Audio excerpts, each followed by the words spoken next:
Who are the Jews? Am I a Jew? Are you a Jew? Is everyone a Jew? There's always something under the surface. If a person fell and died, they would not mind him. But if a brick fell, they would sit and weep and say, when will another come up in its stead? We're going to go back to Babylon. You can argue with the mitzvah of gravity as much as you want, but you got to keep it every day. Why is it so hard to talk about this topic? Something is out of balance. What do I do? The Jew saw them all, beat them all, and is now what he always was. All things are mortal but the Jew. All other forces pass, but he remains. What is the secret of his immortality? Okay, listen, enough of that shit. This is a podcast, and we're not going to try to find, we're going to find the solution to anti-Semitism, okay? We're going to stop that right here, right now, from this stinking basement. When we get to the bottom of this, we're going to read from this mystery book, which you're not going to find out about until the end of the series, and we're going to really entertain every perspective. We're not going to say, oh, you can't say this, you can't say that. No, we're going to say everything, because if we're not going to be able to talk about it, we're not going to be able to solve it. We're going to really grab you in the kishke, and we're going to squeeze until we get something, right? Either a bowel movement or a freaking solution. We want to know what happened 3,500 years ago in Babylon that started this whole mishugas, and we want to finish it here in 2020. That's it. Why is it so hard to talk about this topic? Ask a Brazilian to talk about Brazilians. You can have a great conversation. Ask a Jew to talk about the Jews and why the world hates the Jews, and it's like, oh my God, we have to sit down and... You kind of get to the whole archetype of what the Jew is, like why he's like always so. He needs to tell you the preamble to the introduction to the thing before he can even tell you the preface. Yeah. No, because I feel like with the Jewish people, and again, I'm not trying to make generalizations. I'm just saying it feels like I'm not trying to make a generalization, but for the Jewish people, in general, for Jews, there's a sense that there's always a second voice. There's always a second layer. Things are not what they seem. And I say, in the best possible way. There's always something under the surface. There's always, you're having a meal and you're waiting for that, knock on the door, right? There's always something lurking, as if it doesn't let you kind of keep quiet. Like I remember Coen brothers, A Serious Man, remember? Yeah.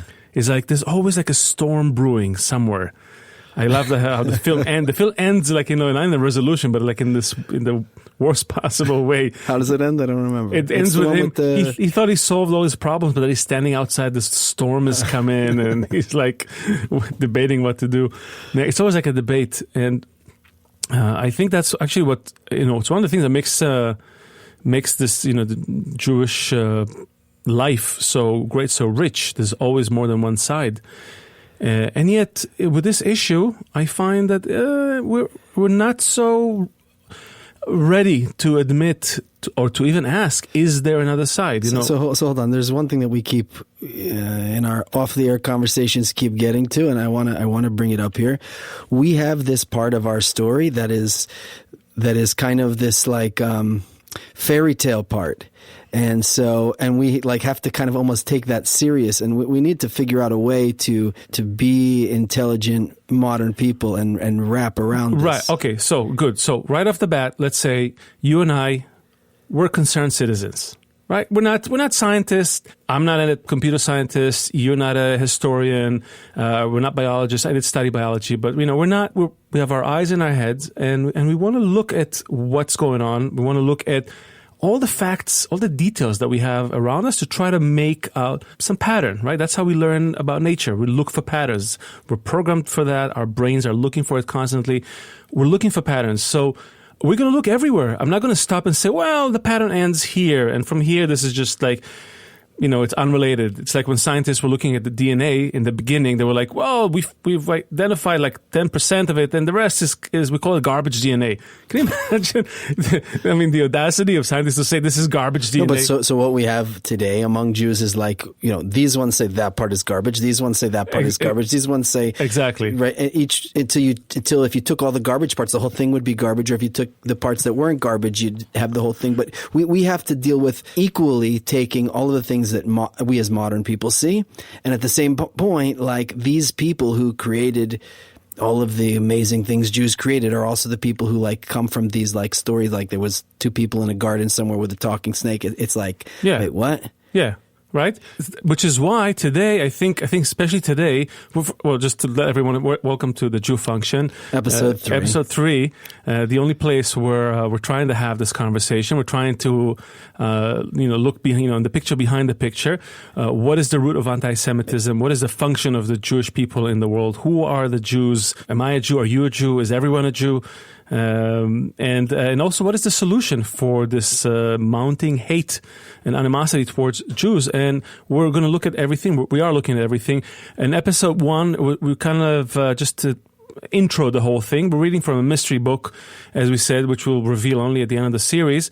And in episode 2, we read actually some interesting things that anti-Semites, like renowned anti-Semites, world famous anti-Semites, world famous. Like if there was an Oscar, a Hall of Fame, we got like the top players there, and we read some very interesting things that anti-Semites left for us in their writings. In a book titled "What We Don't Like About Them," suddenly this anti-Semite writes what he does like about the Jews. So it was very interesting and such compliments that I never heard from anyone. So really check out episode 2 for that. But the point is, there's something we're not seeing, or we don't want to hear, we don't want to see.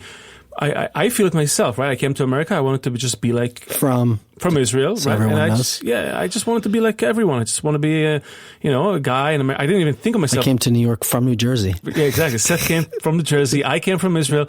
We just wanted to be like regular people, right? Making our way through the world, succeeding, doing what everyone does, maybe doing this a little better, just trying to be like everyone.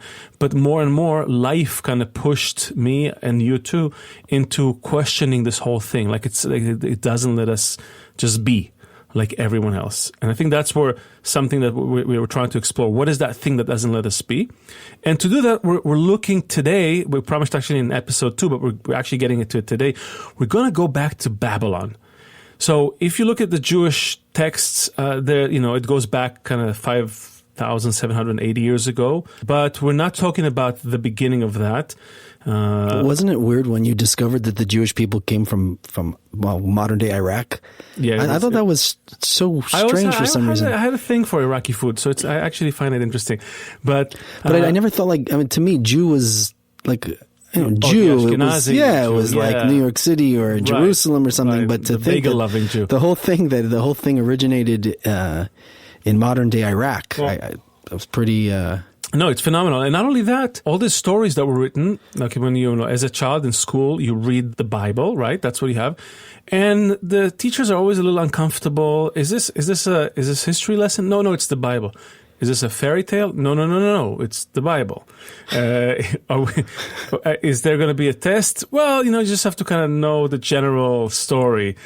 Why are we studying? Well, it's because it's the Bible. So it's very, and I think there's something phenomenal about this book, which the whole world reads religiously, I might say. I think we don't really understand what's going on there. I think, for sure. Right? I think it's not such a great historic document. A lot of like quote unquote inaccuracies. I'm doing with my fingers, right? The air quotations, inaccuracies. And also as far as fairy tales go, we have, Harry Potter, Lion King, we have much better stories. So if it's not one or the other, what is it then? What is it, again, trying to tell us? Maybe there's another layer there as well, like everything Jewish. So today we're going to read about Babylon. We're going to read about this character Abraham. From our mystery book. From our mystery book, which again relies on a great deal of citations from Jewish sages, wise people who are widely recognized today in the world, Maimonides, other people. We're going to read from the book and we're going to try to see if we can extract that. Don't find yourself be like, oh my God, they read Sunday school all over again. No, it's none of that. It's not shul. It's none of that. We're trying to find a principle, not the word of God, not history, a principle. Let's start. Let's go to Babylon. The Harbinger from Babylon. Babylon, a kingdom at the heart of the dynamic Mesopotamian civilization, was a melting pot, an ideal substrate on which the myriad belief systems and teachings grew and flourished. The Babylonians did not have a uniform belief system. They were very pluralistic in that sense. Abraham, the son of a statue builder and an idol-worshipping spiritual leader, was born in Haran, one of the major cities in the Babylonian Empire. Sefer Hayashar describes the life of the Babylonians at the time, how they worshipped, and the high position of Abraham's family within the spiritual landscape.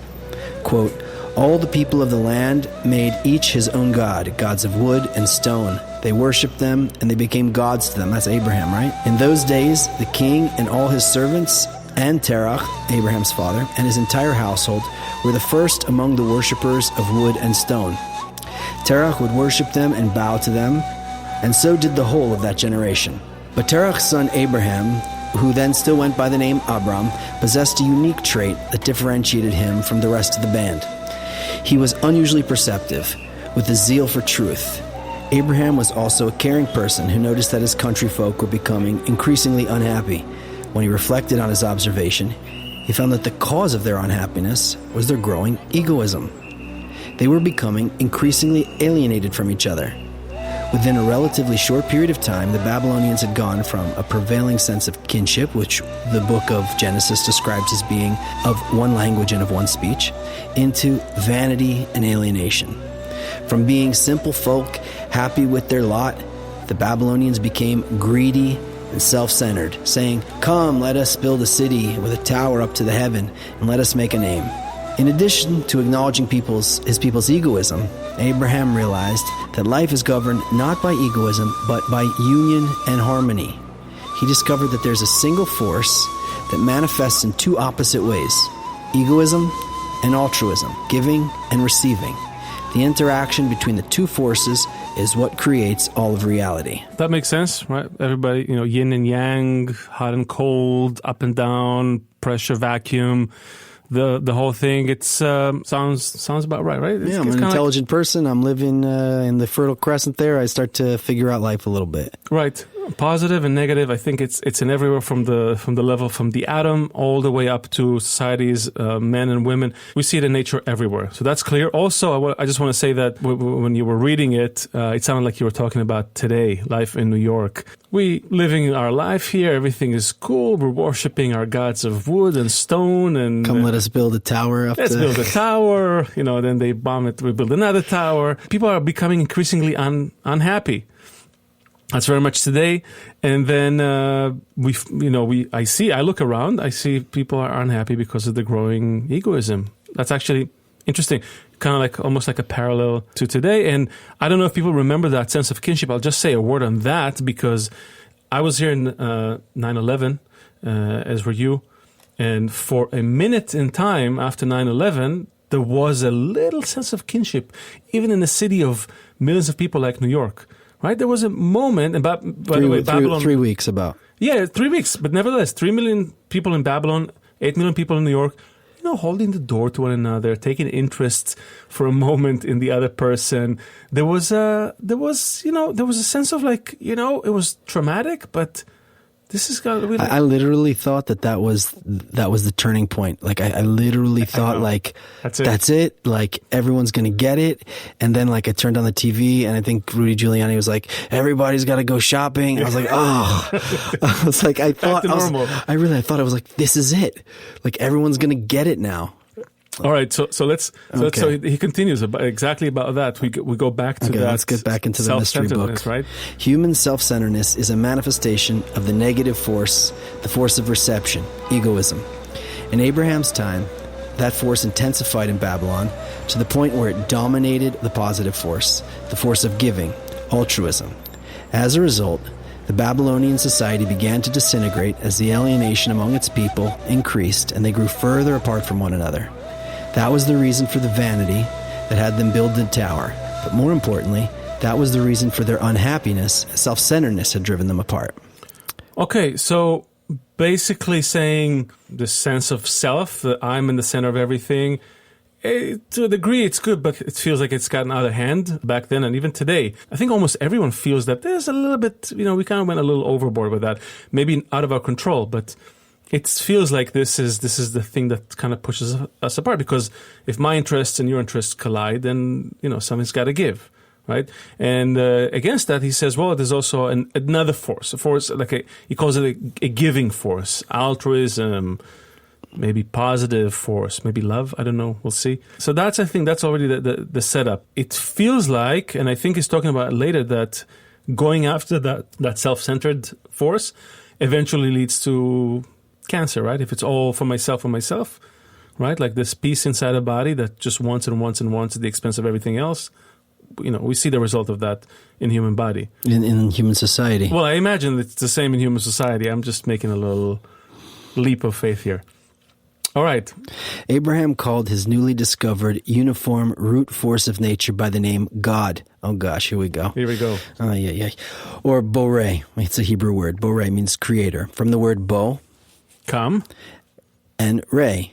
See. So this word borei means come and see. Okay. Come and see. Interesting. Since we come and see for ourselves how this force works. In Hebrew, identicalness of meaning is reflected in the fact that the words God and the nature have the same numerical value. In other words, they are synonyms and interchangeable. The great 20th century Kabbalist and thinker Rav Yehuda Leib Halevi Ashlag, who predicted the approaching calamity of the Holocaust, placed a strong emphasis on this point in his essay, The Peace. According to Ashlag, it is best for us to accept that Hateva, the Hebrew word for nature, has the same numerical value as Elohim, God. Right. 86. Then I will be able to, then he continues, then I'll be able to call the laws of God's nature's commandments or vice versa, for they are one and the same. I'd buy into that. So God, nature, the same. Force. Some people at some point called it God, but he's saying you can call it the same thing as. Yeah, honestly, it's the nature. same. You can argue with the mitzvah of gravity as much as you want, but you got to keep it every day, or you got to break something. Okay, that's a good. I'll buy that for now. Let's go. Okay, renowned 12th century scholar Maimonides describes in his momentous composition Mishnah Torah of Abraham's desperate search for answers. Ever since this firm one was weaned, he began to wonder. He began to ponder day and night. Sounds like me. And he began to ponder day and night, and he wondered how it was possible for this wheel to always turn without a driver. Who is turning it? For it cannot turn itself. And he had neither a teacher nor a tutor. Instead, he was wedged in Ur of the Chaldeans. That's the name of the city in Babylon. Right. He was in Ur. Ur Kasdim in Hebrew, yeah. Among illiterate idol worshippers, with his mother and his father, and all the people worshiping stars, and he was worshiping with them. So in other words, here we are among all the people going about their business, shopping, whatever, taking care of business, and now doing it at the expense of everyone else. It's like you live in a family and suddenly one day you're like, hey, Mom, can I get some dinner? Yeah, that'll be $10. Like, what do you mean? I have $9. All right, you're going to get a little less steak today. Go work, right? That's the kind of basically shift that happened. I mean, resources are the same. It's just suddenly the attitude changed. And then, just for example, today there's plenty of food to feed the entire planet. There's so plenty of energy to power everything, but it's an issue of this attitude that prevents all of everything.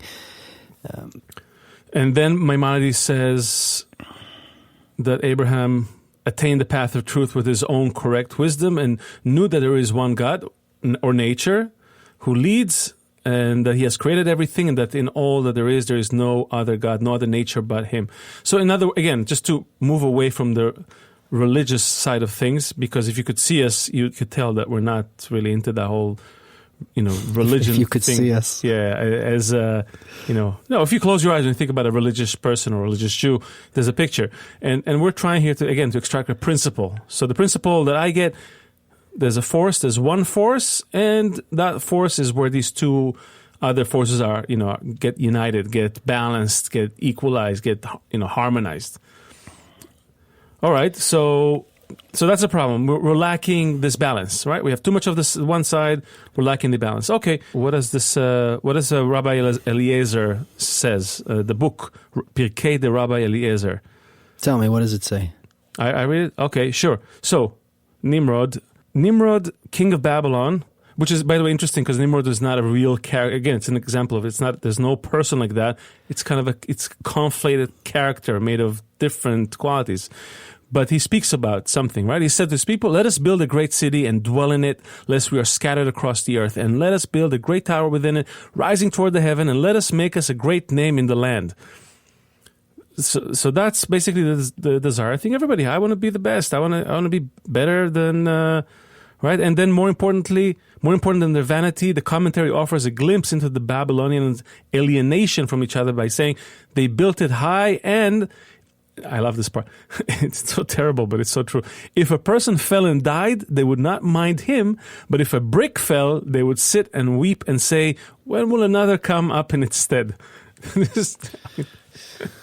This is such a great, I sometimes feel like that, walking around in New York. It's like if a person on the street falls down, I'm not saying everybody's a terrible person. There's people. No, you see, it's the attitude towards like homeless now change. It's like they're invisible almost. Like people just walk by. It's right. So if a person falls down the street, whatever. But if someone drops an iPhone, oh my God, there's like 60 people jumping on it. Pirkei de Rabbi Eliezer continues to describe Abraham's observations of people's animosity towards each other. Quote, Abraham, son of Terach, went by and saw them building the city and the tower.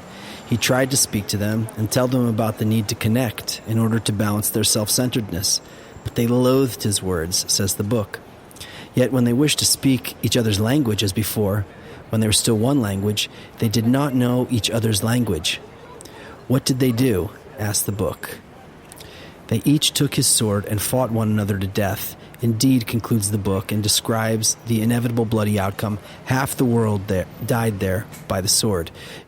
Looking at the impeachment thing that's going on today, it's like it's not even the same language. It's like one side, like if you watched the left's news, you would think the whole scene in the world is one way, and if you watched the right's news, you would think it's totally the other way. It's like you can see if you do it as an experiment. It's as if and not just there, but by the way, the same thing. You ask two Jews something and you get 3 answers. It's we joke about it, but it's kind of like that's the kind of feeling that you get. We're so blocked from feeling the other person. Seeing this, Abraham could not stay aloof. He tried as hard as he could to tell the Babylonians what was setting them up against each other. The 18th century book, Kol Mivaser, describes Abraham's efforts and the hostility he suffered for it in return. Quote, we must not think that Abraham was as today's rabbis, Orthodox rabbis, sitting at home and the followers would come to them. Instead, he would go outside and he would call out loud that there's one creator in the world. To the people, he seemed as though he were insane, and children and grown-ups would hurl stones at him. Yet Abraham did not mind any of it and kept on calling. This is a book from the 18th century. This is not some weirdo living. And we know it wasn't easy to publish books. It's still not that easy.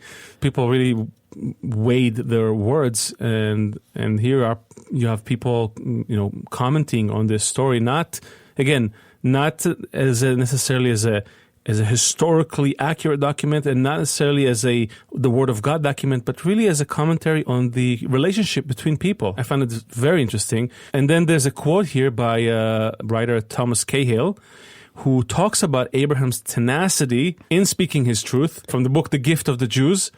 Okay, so he talks about exactly what Abraham was trying to do. Let's read it. If we had lived in the second millennium BC, the millennium of Abraham, and could have canvassed all the nations of the earth, what would they have said of Abraham's journey? In most of Africa and Europe, they would have laughed at Abraham's madness and pointed to the heavens where the life of earth had been plotted from all eternity. Man cannot escape his fate. Makes sense. Okay. Makes sense. The Egyptians would have shaken their heads in disbelief. The early Greeks might have told Abraham the story of Prometheus. Do not overreach, they would advise. Come to resignation. In India, he would be told the time is black, irrational, and merciless.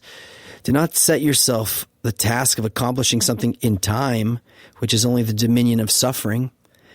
On every continent, in every society, Abraham would have been given the same advice that wise men as diverse as Heraclitus, Lao Tzu, Siddhartha would one day give their followers. Do not journey, but sit. Compose yourself by the river of life. Meditate on its ceaseless and meaningless flow. And I'm adding, maybe go shopping. right? It's No, they would not have said go shopping. They would not have said go shopping, but No, but it's a really a difference in the methods. You know, did you read also an Israeli guy, Sapiens, the book Sapiens? Yeah, you're the second guy asking me about Yuval Harari. Yeah. So I talked about him in the other podcast. What was so interesting? Which other podcast? You have another podcast? No, that you didn't tell me about. I was interviewed on Chutzpah and Soul. Oh, okay. Yeah, I would have told you. Okay. Chutzpah and Soul. It's another podcast. A wondering great where guy, you Johnny were last Galdin, night. out of Boston. Shout out. When what I found so fascinating, you know, you think, okay, so humans, we came from something that came before us, and that came from something before them. But you keep seeing in the development of nature that there comes a split, like split. And then it keeps going and going, and then like a split, like at any branch or in your lungs or in anything, there's like this, like a big stem and then a split.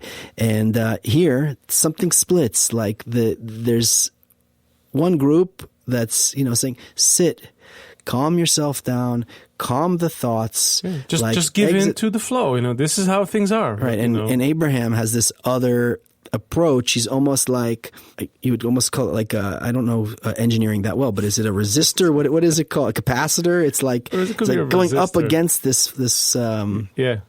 A friend of mine from Israel, you know, he recalls the story that when he was growing up, his mother would tell him, "Listen, life is full of compromises, so you just have to learn how to compromise." And he's like, "F that! I'm going to be a lawyer.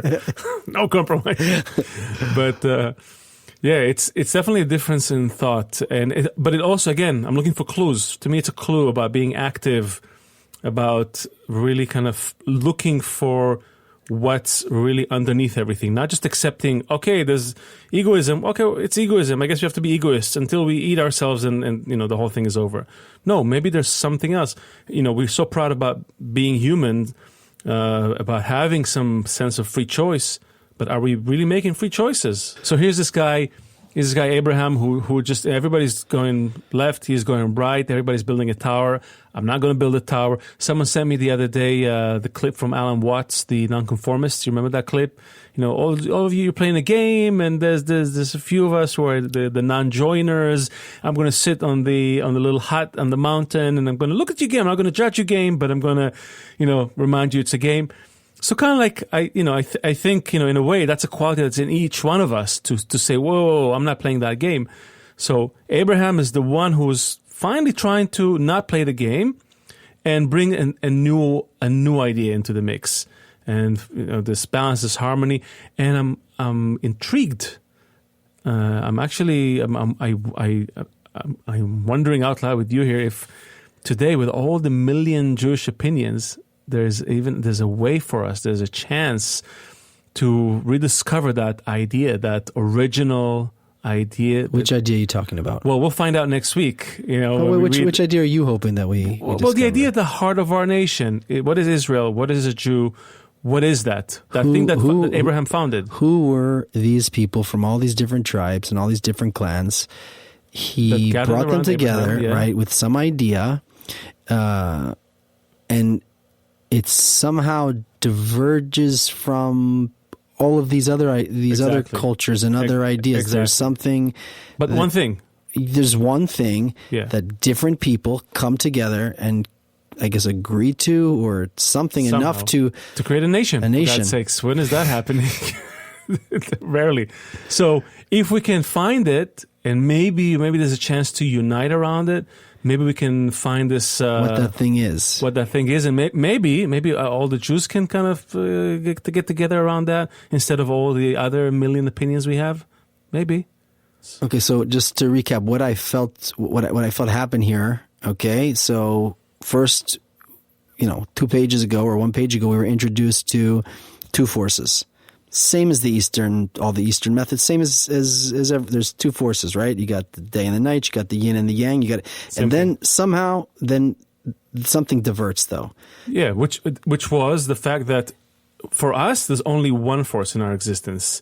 The fact that there are two forces in reality, yes, but in us, people in society, between us, inside of us, only the one force is working, the egoism. And Abraham was the guy who said, wait, we have to, if egoism goes up, you have to increase the other one as well to balance it out. Let's see what Maimonides tells us about Abraham continue to do, because I think this is where it gets interesting. Quote, he began to call out to the whole world. He called out, wandering from town to town and from kingdom to kingdom until he arrived at the land of Canaan. When the people in the places where he had wandered gathered around him and asked him about his words, he taught everyone until he brought them to the path of truth. Finally, thousands and tens of thousands assembled around him, and they are the people of the house of Abraham. There's more to read, but this is already, that's something to digest there, that he wandered around, brought people together from different tribes and different clans. That became the house of Abraham. Finally, thousands and tens of thousands assembled around him, and they are the people of the house of Abraham. He planted this tenet in their heart, composed books about it, and taught his son Isaac. And Isaac sat and taught and warned and informed Jacob and appointed him a teacher to sit and teach, and Jacob taught all his sons. He separated Levi and appointed him to lead. To guarantee that the teachings would continue through the ages, Jacob commanded his sons not to stop appointee after appointee from among the sons of Levi, so the knowledge would not be forgotten. The lineage continued and expanded in the children of Jacob and in those accompanying them. The astounding result of Abraham's effort was the birth of a nation that knew the deepest laws of life, or in the words of Maimonides, a nation that knows the Lord was made in the world.